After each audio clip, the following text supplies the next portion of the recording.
دوية الله هاتي بيه بأمكش بات يالشنو عليه الصلاة والسلام ألرا من حلف بغير الله فقد أشرك الله يالشنو عليه الصلاة والسلام من لو الله دوي بإنك الله هتا دو تشقية انت تو الله هتا ناقص لنا الله تو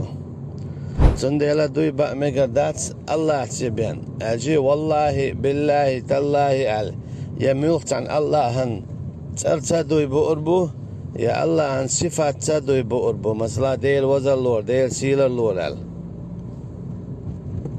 اما تعقية شعر دوي بقال مثلا وي باي مرور يا وي أستاذ ور وي حجور وي عودور وي زيرت ور يا ديل بيات كور عاش لاتور أولي وي نانور أولي دوي بو إذا شهد ريكي شرك دوي الله سي تنترت يتنصفت بيه بأمكش بات قد عدك شركته والله أعلم.